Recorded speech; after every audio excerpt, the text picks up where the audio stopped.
following program is brought to you in living color on NBC.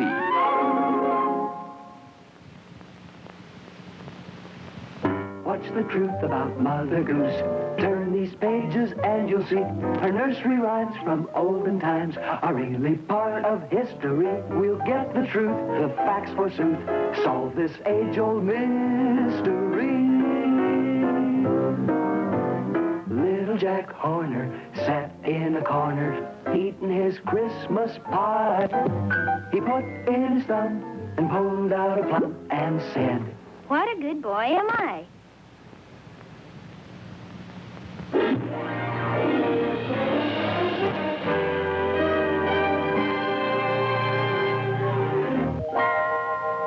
world is a carousel of color. Wonderful, wonderful color. Walt Disney presents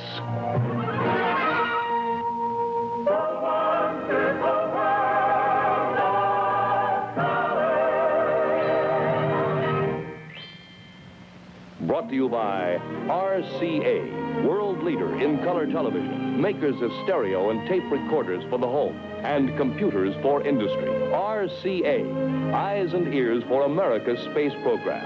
Come into the space age with RCA, the most trusted name in electronics. Want to know something? Ask RCA Computers. Want to know about launching a Saturn rocket? RCA Computers make the final systems check. In our space program, you'll find RCA Computers at work. Want to know about safeguarding America? RCA's computers are used in the communication system that alerts major U.S. bases in North America. In defense, you'll find RCA Computers at work. Want to know about electronic typesetting? RCA's Spectra 70 computer helps compose a newspaper page in 2 minutes. In printing, you'll find RCA Computers at work. Want to know something about today's space-age communications? RCA Computers can provide the answers. RCA, the most trusted name in electronics. From Walt Disney's wonderful world of color, we bring you the truth about Mother Goose.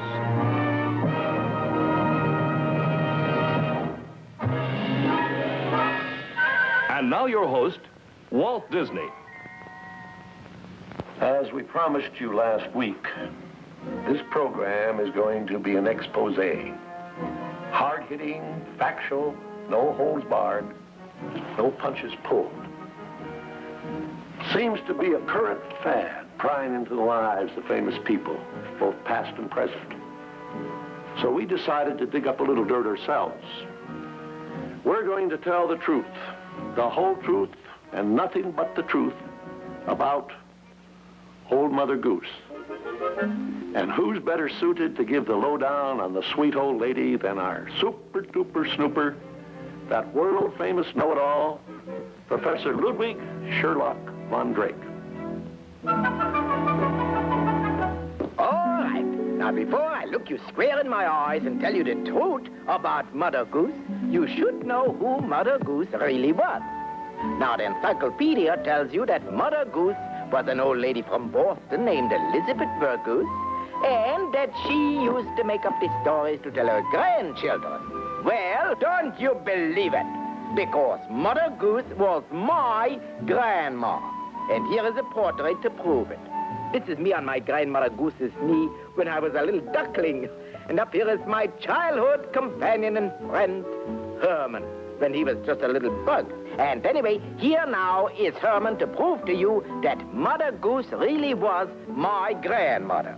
Herman, who is Mother Goose? She's my grandmother. That's right. She is your Ooh, ish. How many times must I tell you she is my grandmother? That's what I said. She's my grandmother. Ooh, Herman! Do you cookie bug you? Well, anyway, here is the truth. Did you know that many of her rhymes and jingles is about real people? and they are based on actual facts and happenings? That's right. Like Little Bo Peep was first a game of hide and seek before it became the nursery rhyme. Right. Jingles like 1, 2, buckle up my shoe was used to teach kids how to count. 1, 2, buckle my shoe. 3, 4, close the door. And some jingles was used to teach the kids the alphabet. Yes, and their ABGs, too. You've all heard of Peter Piper pecked a pick a peckle, pick a peck a pick a pop. Well, anyway, that thing I did up there about the Peter Piper pecked a pick, you know what I mean, anyway. The drama students have always used this particular tongue twister for vocal exercise. And I use it all the time. That's the reason that my speech is so immaculate and my pronunciate is so good. Oh, Herman, I'm glad you brought that up.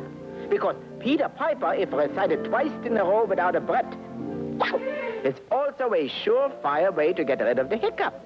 Watch. Peter Piper picks a peck of pickled peppers. A peck of pickled peppers Peter Piper picked. If Peter Piper picked a peck of pickled peppers, where's the peck of pickled peppers Peter Piper picked? See? It works. All righty now. Jack be nimble, Jack be quick. Jack jumped over the candlestick.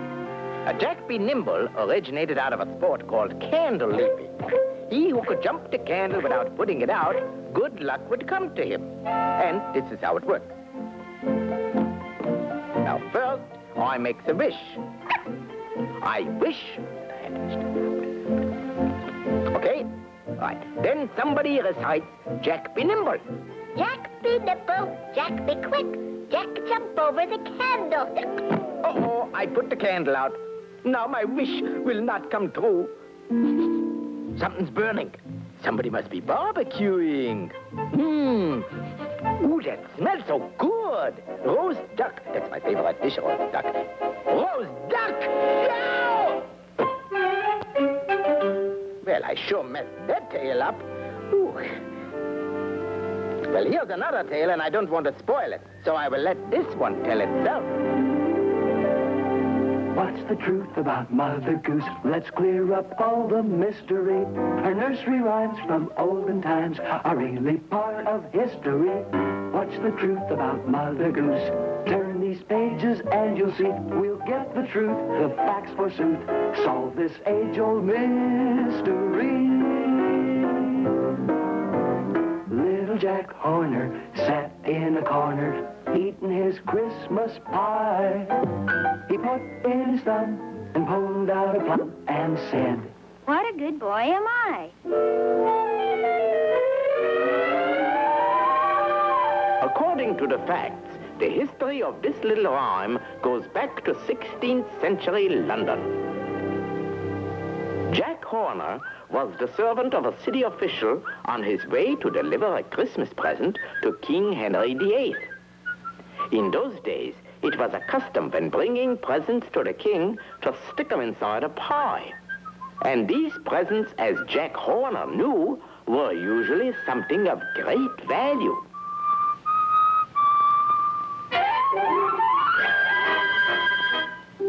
And since Jack was a bit of a knave, he stuck in his thumb and pulled out a plum, which happened to be the deed to a valuable estate.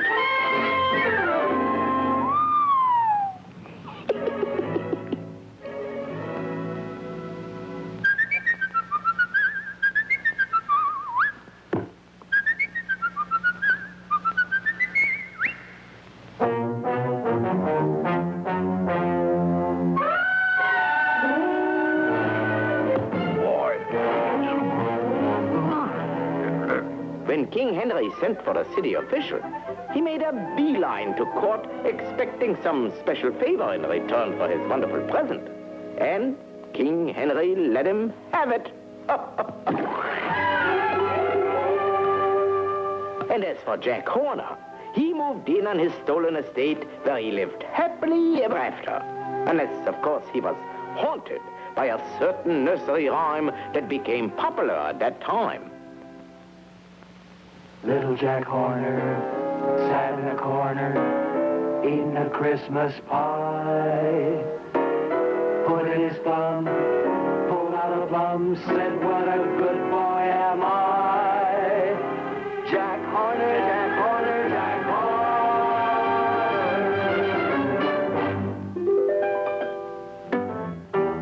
Mary, Mary, quite contrary, how does your garden grow?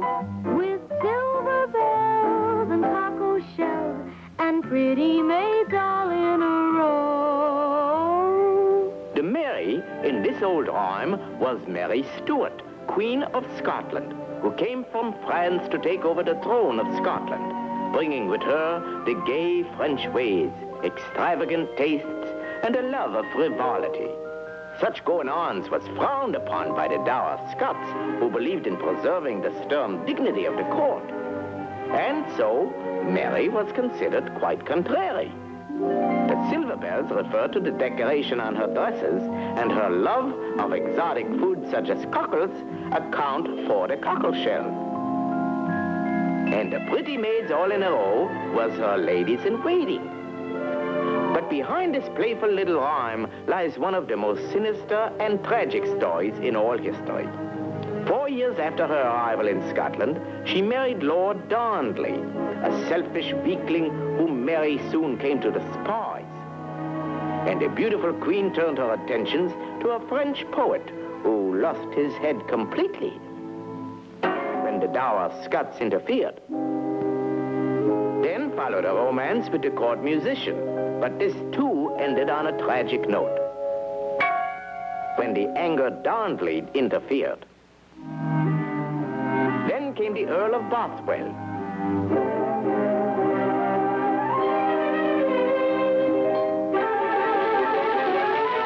And the end of Lord Darnley. And 3 weeks later, Mary and Bothwell was married. Now Mary was much too much contrary, so the outraged Scots rose up against her, forced her abdication, and slapped her into the island prison of Loch Leven. After a few months, Mary's irresistible charms so captivated the jailer's son that he risked his neck to help her escape.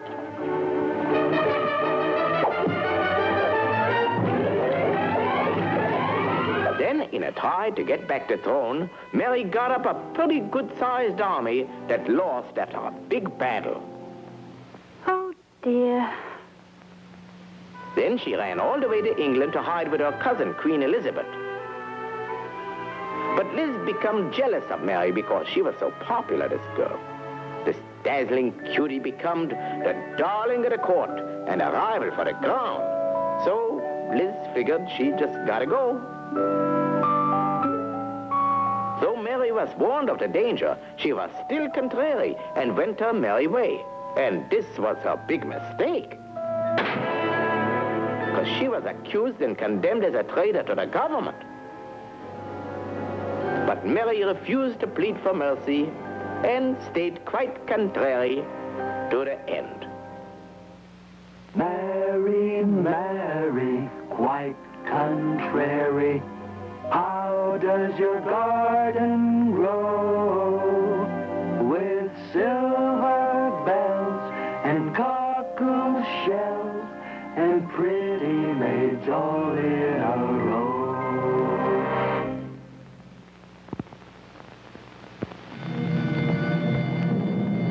Across the face of America, an army of men and machines is turning a dream into reality. Man is going to the moon. And RCA will be there. Out in space, where the repairman never comes, RCA answers the call for high reliability with the help of a remarkable device, the integrated circuit. It does more than ordinary circuits, does it faster, with greater reliability, yet is only 1/300th of a cubic inch in size. Specially designed integrated circuits are the heart of RCA's new Spectra 70 computer series for business. That's why it's so reliable, so low in cost, and why it outperforms all other computers in its class. Come into the space age with RCA, the most trusted name in electronics.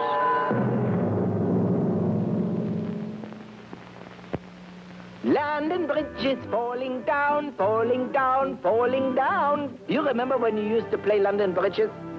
No, not bridges, the kind you wear bridges. I mean real bridges that you drive over. London bridges. Well, here is the truth about this jingle. London Bridge is falling down, falling down, falling down. London Bridge is falling down, my fair lady. The history behind this famous nursery song is the story of Old London Bridge. A story which begins in 1176 when it was decided to build a permanent bridge of stone to unite North and South London.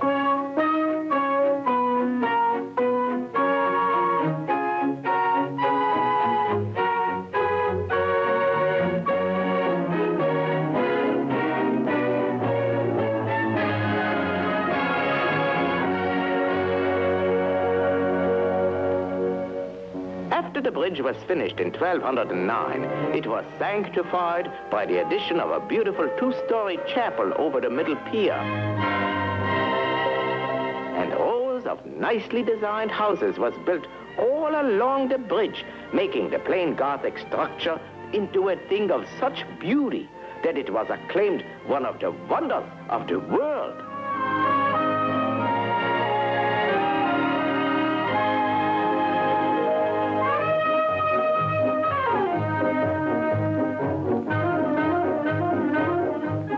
Street floors was rented to merchants who did a big business, drawing their customers from the tide of traffic that was coming and going over the bridge.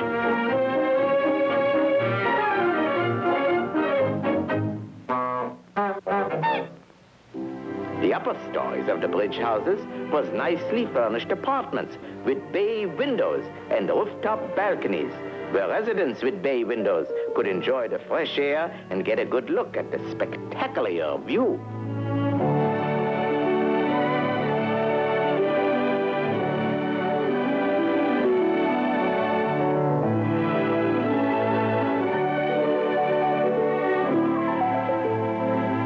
No wonder that Hans Holbein and William Hogarth and other famous painters chose to live on London Bridge.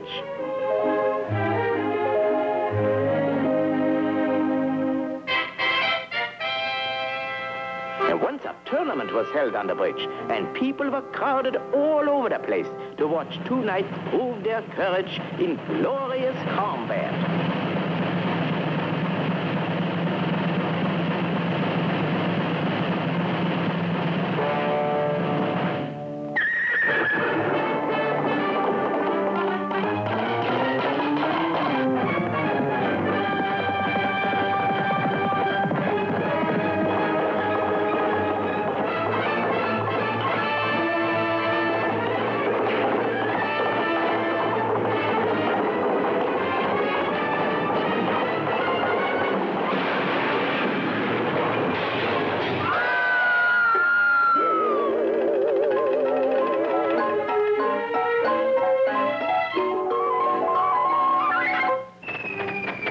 London Bridge was often the scene of spectacular displays and lavish celebrations, which marked great moments in English history.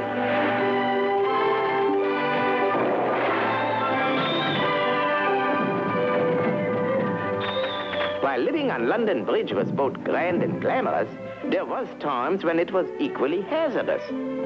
Now and then a cargo ship would break away from its moorings and a bowsprit would come spritzing through a window.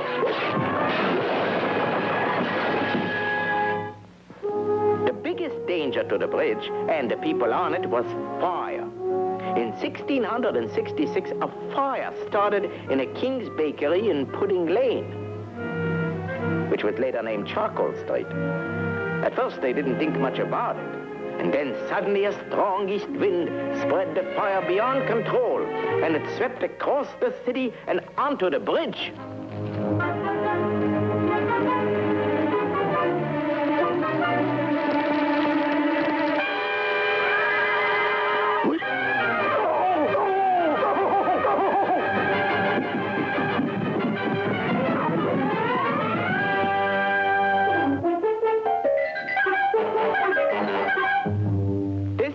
the famous Great Fire of London that reduced the world's largest city to a big pile of ashes and left London Bridge a bare, blackened mess.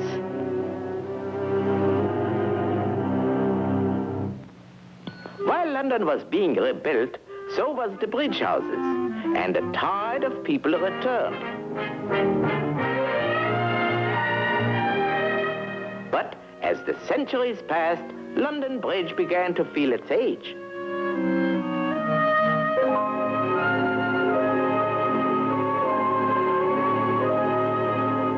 A lot of water had passed under the old bridge, undermining its foundation.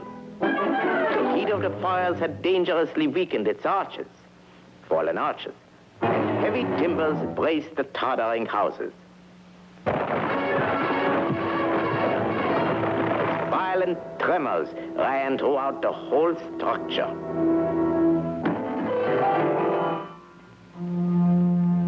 The once magnificent bridge, which had been the pride of London and proclaimed as one of the wonders of the world, was declared a public nuisance and was ridiculed in rhyme and in song. Falling down, falling down, falling down, falling down, the bridge is falling.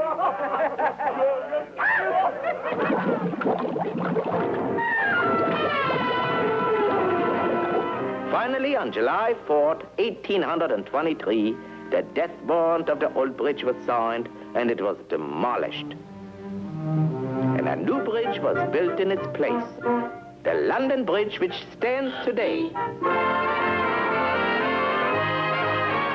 But the original London Bridge still lives on in the famous old nursery song. London Bridge is falling down, falling down, falling down. London Bridge is falling down, my fair lady. Shake and quake, oh London Bridge, have a ball till your arches fall. Jump and jive, oh London Bridge, my fair lady. And that's the truth about Mother Goose. The whole truth? The absolute historical truth? Well, as far as we know, that's the truth about Mother Goose. Now you solve the mystery. That's all we know. That's all the show. We'll close our book of history.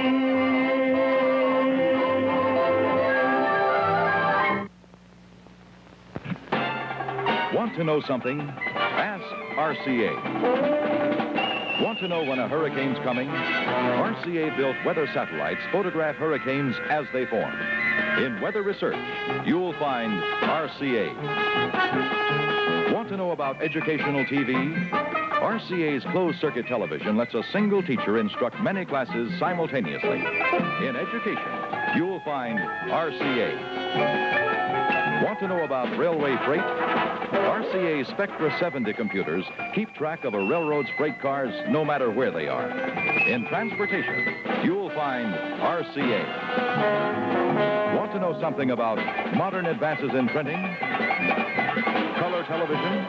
The latest recordings? Ask the leader in the field of space-age communications. RCA, the most trusted name in electronics.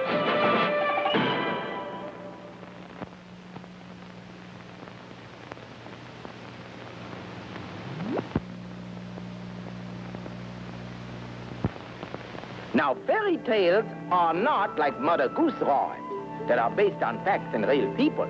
Fairy tales are fantasies. They are fun to read. I read them myself every night. But nobody really believes them. I believe them. Oh, Herman. He's so funny. Big joke. Ooh. Anyway, fairy tales are full of imaginary characters who are loaded with magical powers, like Cinderella's fairy godmother. Now, she could change a pumpkin into a coach, or mices into horses, and anything else into anything else. I believe it. Then there's Pinocchio's good fairy. With a wave of a stick, she changed him from a wooden puppet into a genuine, real live boy.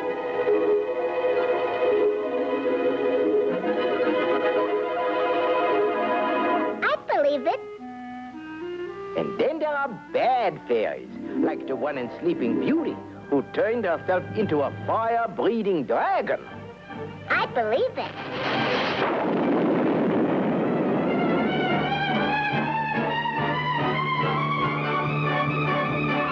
Then you're always sure to find a wicked queen like the one in Snow White. She drank some of her own black magic and turned herself into an awful mess.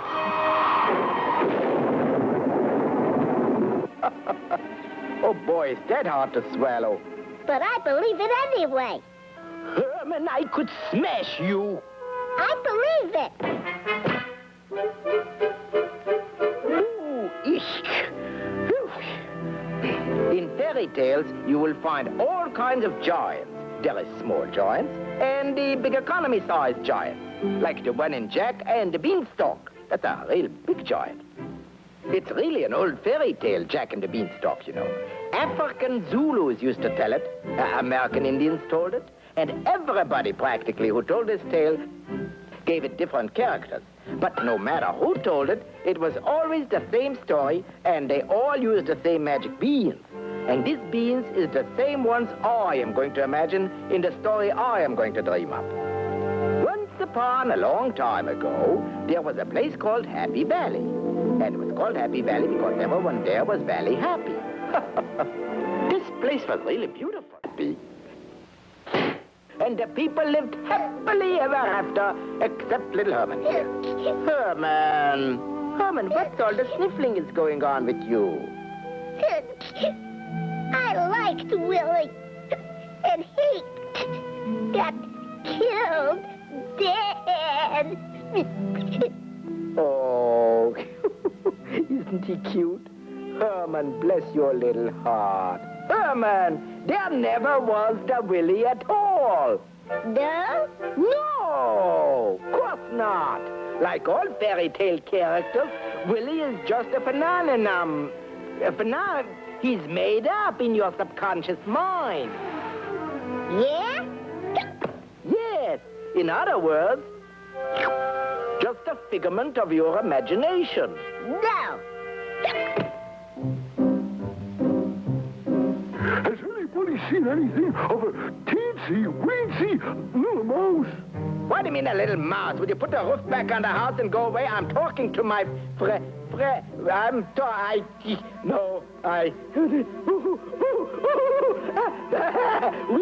wee-wee, it's a wee-wee.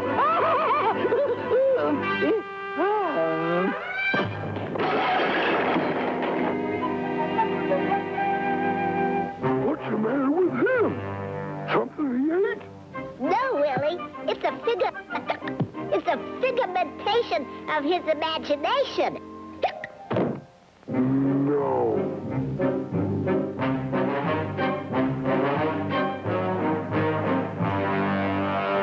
Peter Piper picked a peck of...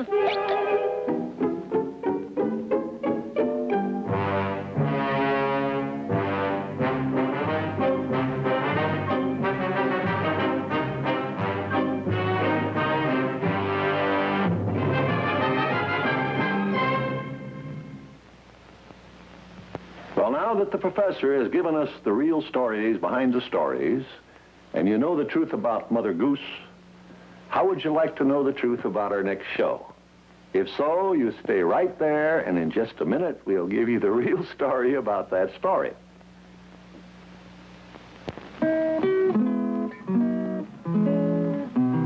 Where are you going, my little one, little one? Where are you going, my baby, my own? Turn around and you're two. Turn around and you're four.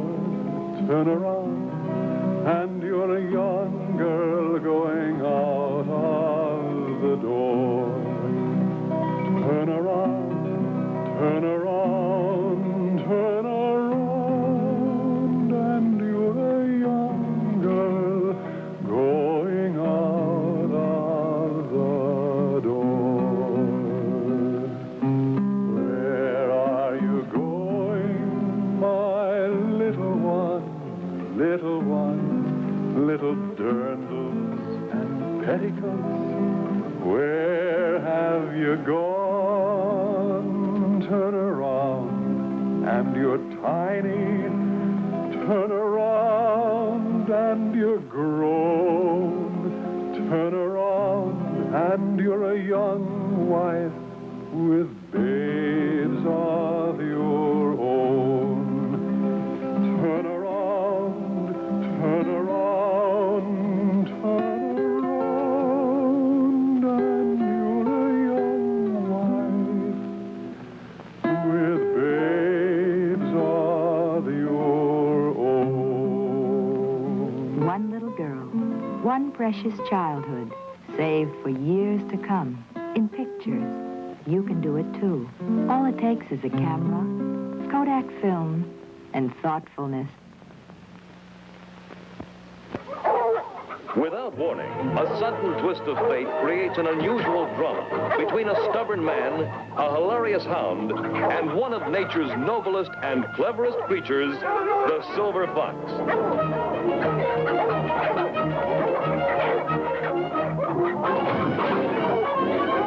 Domino is a special kind of silver fox, worth a lot of money, quick, clever, and cunning enough to outmaneuver any man, until Sam Davenport comes along.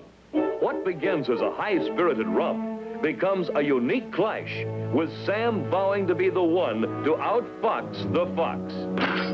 But Domino has some ideas of his own about Sam's perpetual game of hide-and-seek.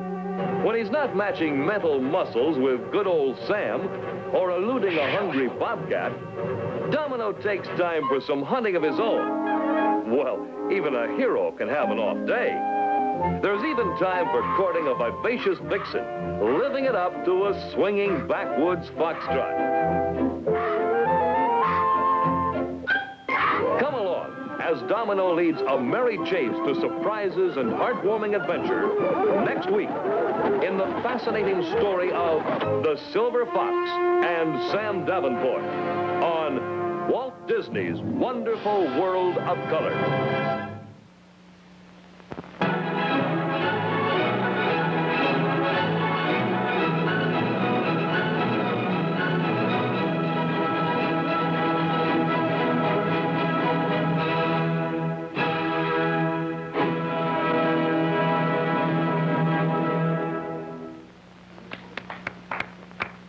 Magnificent. For realism that rivals the concert hall, RCA Victor solid-state stereo. This new RCA Victor stereo has a Duralife diamond stylus in a floating cartridge, protects your records through hundreds of playings, brings you superb stereo reproduction through the matchless 8-speaker full-range sound system. RCA Victor solid-state stereo. For realism that rivals the concert hall. RCA, the most trusted name in electronics. Walt Disney's Wonderful World of Color has been brought to you by RCA, world leader in color television.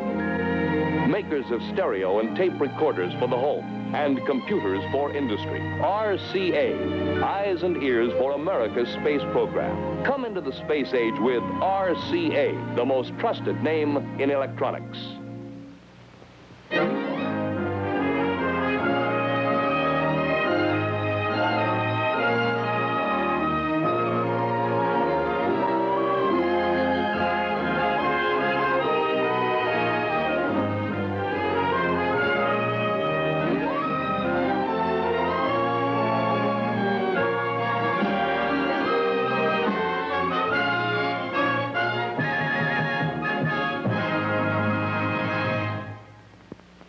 What does a hero look like?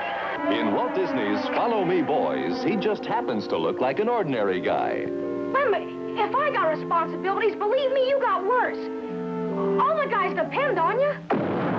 He's the man with 1,000 sons. And in their eyes, he's a hero. A warmly human hero in an extraordinary motion picture. See Fred MacMurray, Vera Miles, and Kurt Russell in Walt Disney's Follow Me Boys.